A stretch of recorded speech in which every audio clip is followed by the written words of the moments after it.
வந்து மாசந்தோறும் வந்து செலுத்துற மாதிரி நடவடிக்கை எடுப்போம். நீங்க இன்னும் ஆட்சி முடிய போகுது, இன்னமும் பண்ணலையே அப்படின்னு இன்னும் முடியல சார். ஏங்க ஒருத்தர் ஆட்சிக்கு வந்தா 15 லட்சம் ரூபாய் போடுறேன்னாருங்க. அது யாரா கேட்டீங்களா? ஒருத்தர் ஆட்சிக்கு வந்தா 500 ரூபாய் செல்போன் தரேன்னாரு. அது யாரா கேட்டீங்களா? ஆட்சிக்கு வந்தா இந்தியால இருக்கிற எல்லா நிதியும் இணைச்சிருவேன்னாரு. அது யாரா கேட்டீங்களா? அதுக்கு ஒரு பக்கம் கேக்குறாங்க. எங்க அவரை கேட்டாரா? விஜய் கேக்குறது கேட்டாரா? ஏன் நான் 502 வாக்குறுதி கொடுத்தோம். 380 வாக்குறுதி நிறைவேற்றிட்டோம். 40 வாக்குறுதி நடைமுறையில இருக்கு. எவ்வளவு ஆச்சு? 380 40 428 நாங்க எவ்வளவு கொடுத்தோம்? ஒரு 80% நெருங்கிட்டோம் சார். நாங்க அலாவுதீன் அற்புத விளக்கா வச்சிருக்கிறோம். தடவுனா பூதம் வந்து நிறைவேற்றுறதுக்கு. நிர்வாகங்க இது.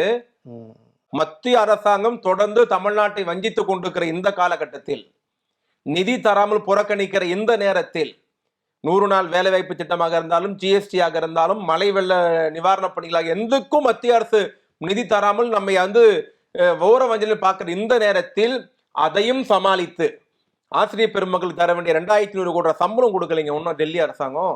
பேசுவார் அவரு. டாக்டர் மன்மோகன் சிங் பிரதமராக இருந்த போது சோனியா காந்தி முன்மொழிந்து ஒரு சட்டம் வந்தது. ஏழை மாணவருக்கு தனியார் பள்ளிக்கூடத்தில் 25% இடஒதுக்கீடு வேணும்ட்டு. அது மன்மோகன் சிங் ஆட்சியில் திமுக கூட்டணியில கொண்டு வந்தது. அதனுடைய ஃபீஸ் யார் கட்டணும்? டெல்லி கொடுக்கும். அது பகிர்வு தானே, மாநில அரசு கொடுக்கணும், மத்திய அரசு கொடுக்கணும் தானே. நாங்க ரெடியா இருக்கிறோம். அவங்க கொடுத்துட்டாங்களா?